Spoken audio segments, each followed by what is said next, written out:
Autism. It's been in the news a lot lately.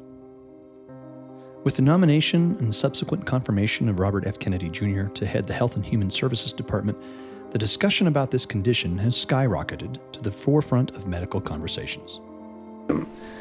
The ASD prevalence rate in 8-year-olds is now 1 in 31. Shocking. There's an extreme risk for boys.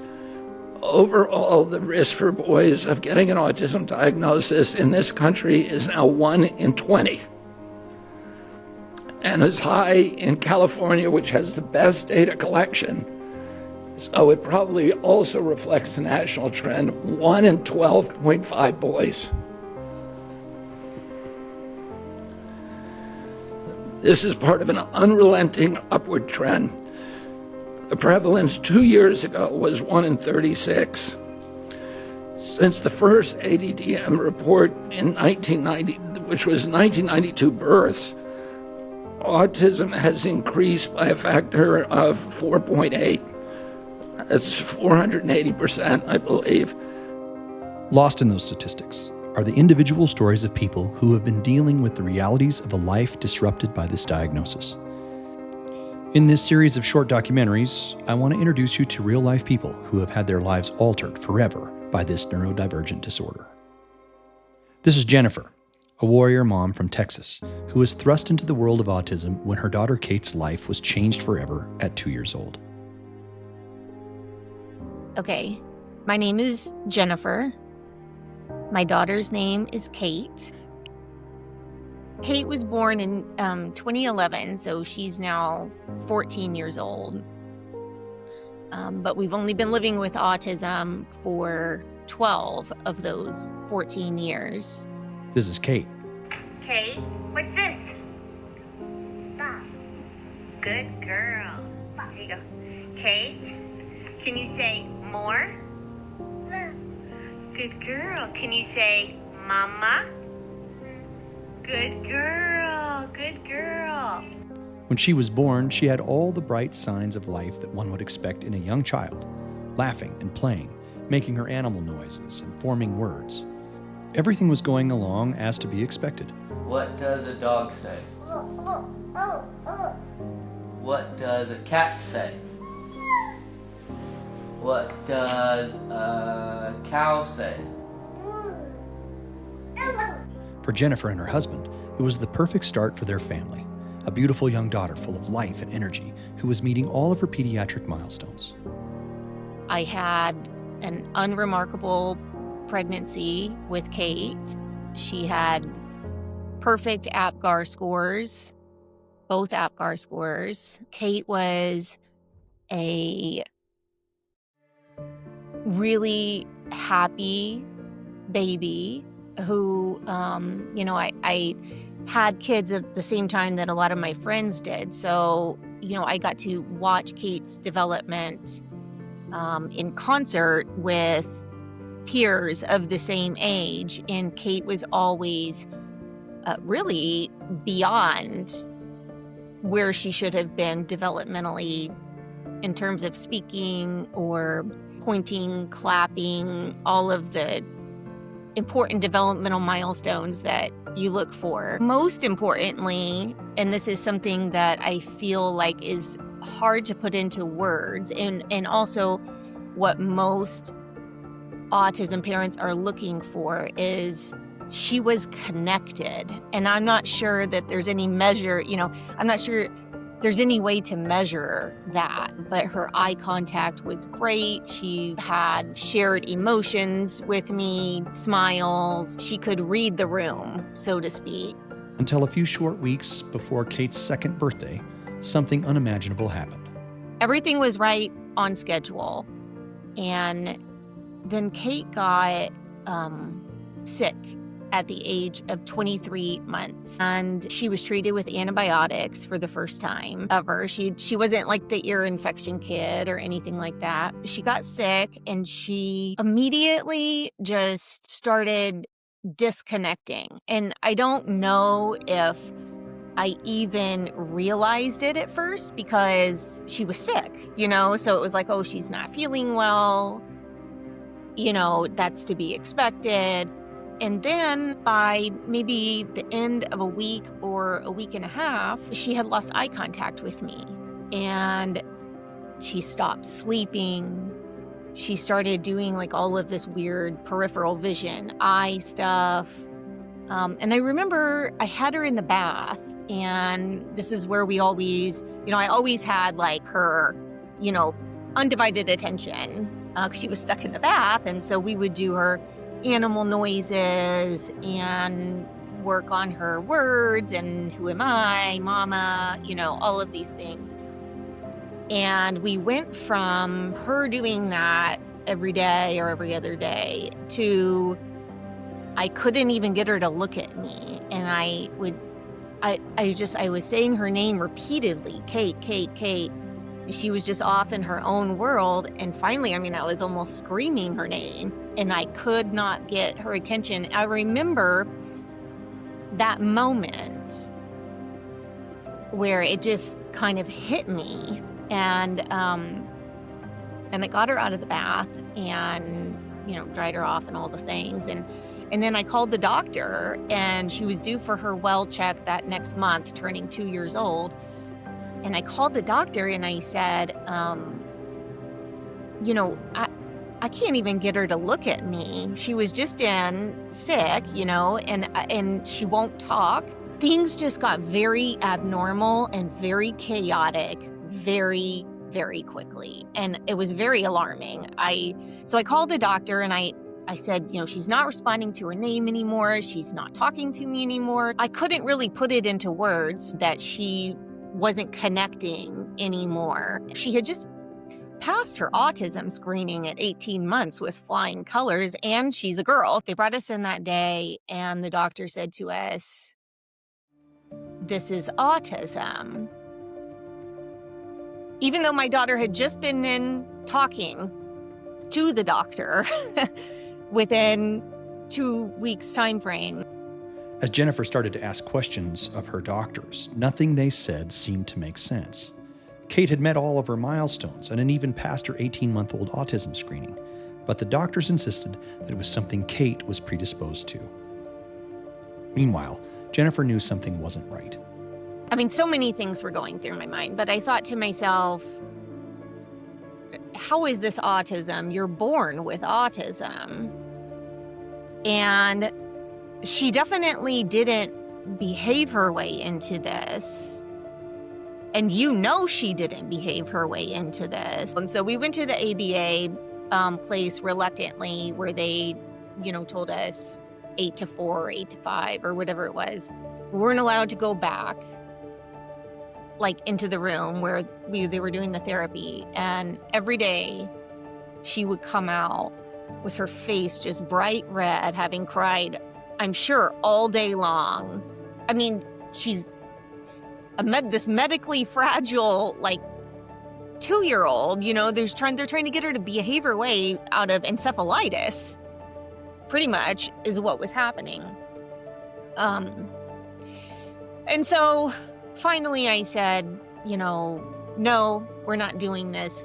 Everything in my mother's instinct was screaming at me, this is not the right way. What I knew is that one of two things is happening here. Either autism is not what we think it is,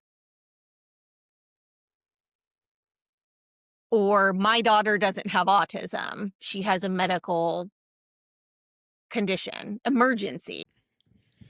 As a parent, when something like this happens to your child, you replay all of the decisions that you've made. What was it that created this unimaginable change? One of the difficult things of our modern moment is that it is nearly impossible to pin a cause on any singular problem.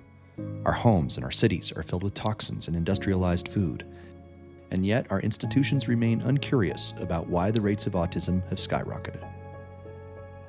It was this constant tweaking of the formula, like rice formula, regular formula, all of that stuff. So she did have that when she was a baby, but developmentally, behaviorally, there was nothing until she got sick and then she regressed. at the age of 23 months. And I mean, enough for us to get pregnant with a second child very intentionally, past the 18-month autism screen. I mean, there were no red flags going up that would indicate that we had anything to worry about. She did swimming lessons.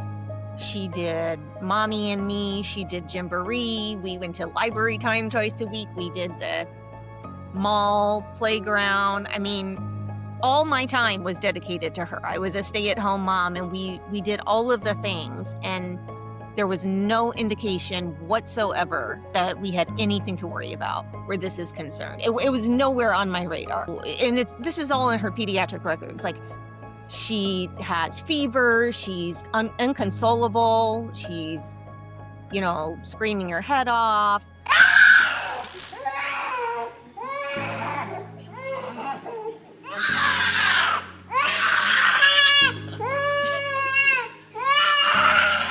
When you are in the midst of all of this and you are putting all of your trust in your doctor and you have no frame of reference, she was my first child, I had no frame of reference. And you're just told, yeah, sometimes the babies get fussy. You accept that and you move along, right? And that's what I did until it was slapping me in the face that something is very, very wrong here, and this needs to be addressed.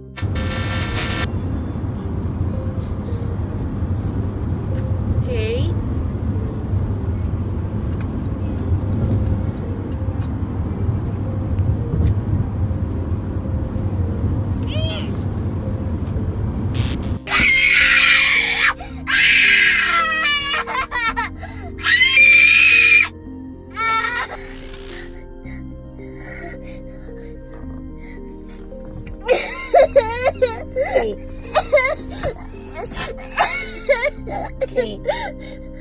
Okay.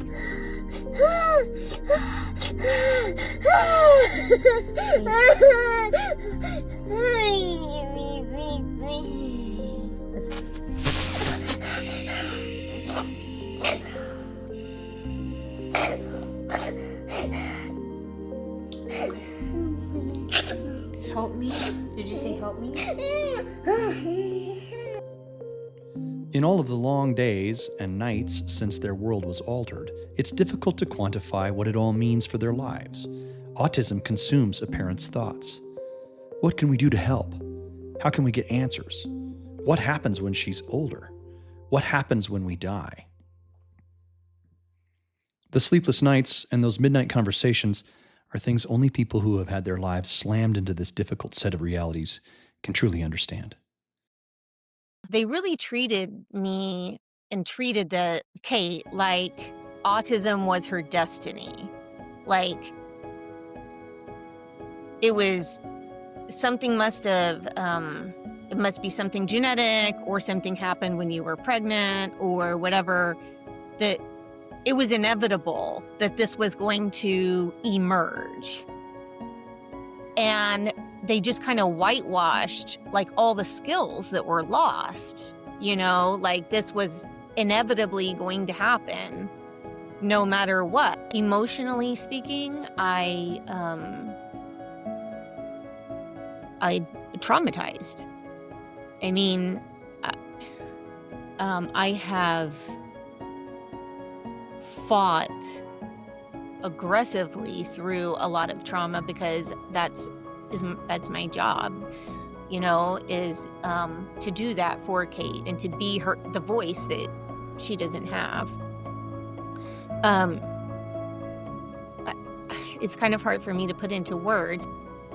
It's like a loss. It's the loss of not her physically, but it's the loss of our connection. It's a severed connection. And it's,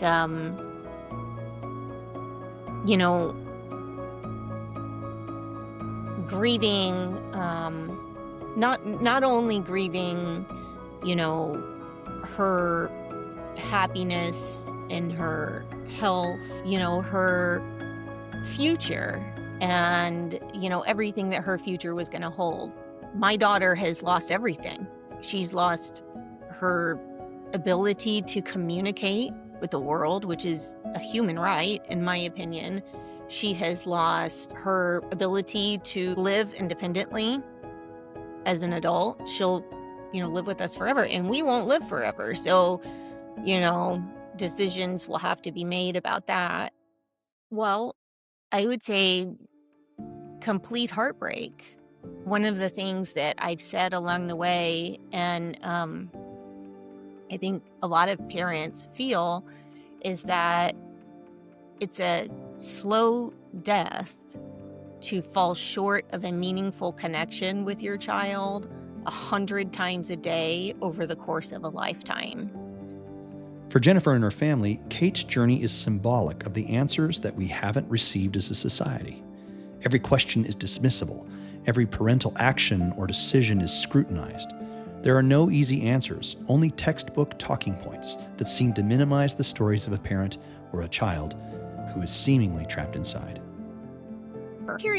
I carry a good amount of guilt for doing things that I might not have done in retrospect. I carry a lot of guilt for not doing things that I wish I would have done.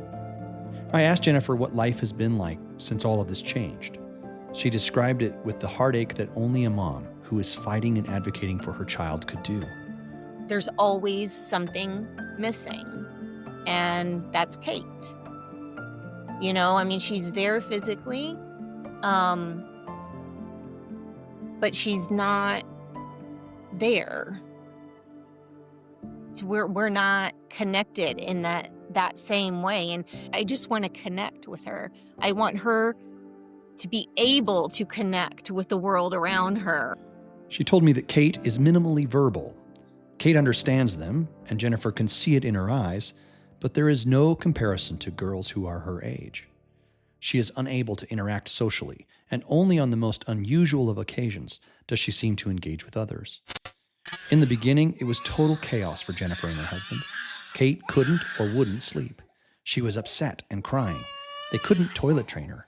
Every transition in her development seemed impossible because she couldn't communicate with them.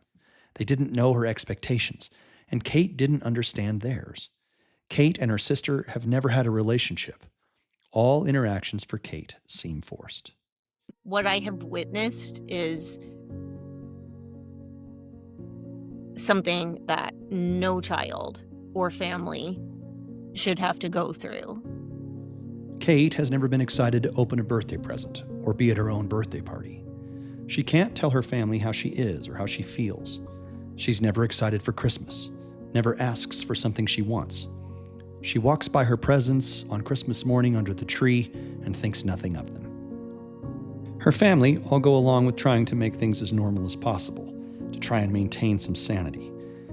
But Kate is completely disconnected from all the things that a girl her age would normally be participating in. Kate has never had a friend.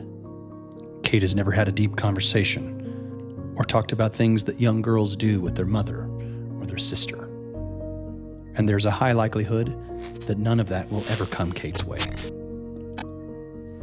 The media and the experts in medicine want this conversation about autism to go away quietly, or worse, make anyone talking about it into a caricature of craziness or someone lost in the margins of a rare disorder. They want autism to be dismissible because it may be too difficult to reconcile. No matter what the motive, there is a clear intent to keep the conversation minimized. The hard reality of what has happened in America is that our kids have been exposed and bombarded by so many things in the last 50 years that it is very difficult for someone to unequivocally point their fingers at any single cause. And until recently, the questions have been too taboo. Jennifer, along with millions of other parents, are warriors. Their battle must become our own. We have, for too long, neglected the children of our country for interests that are cold and callous. The questions must be asked, and we must do our very best to advocate for the ones whose voices have been silenced by a system that isn't working. Kate is one story, but there are millions like it. There must be an accountability to the people who are supposed to be administering the help. The questions must be asked for Kate and all the other kids who have been exposed to something that has wreaked havoc on all of us. These children and those yet unborn need advocates at every level to try and stop the harms from continuing. I am grateful for anybody who wants to help us try and figure this out. And it's not about blaming. It's not about blaming the vaccines or Tylenol or genetics or anything else. It's about identifying causes of autism and using those as a pathway forward to help us find better answers for these kids. Jennifer is fighting and doing what she can to make it happen, but it will take many more joining in to finally make the necessary changes that must come. This is the time for it to happen. Our government is willing to ask the questions, and awareness amongst the people of America has never been greater. I think about that a lot now, and I think about how my family is 12 years removed from this event happening in our life. And I could think of a lot of different takeaways from this, a lot of different things that I've learned about the world, about myself,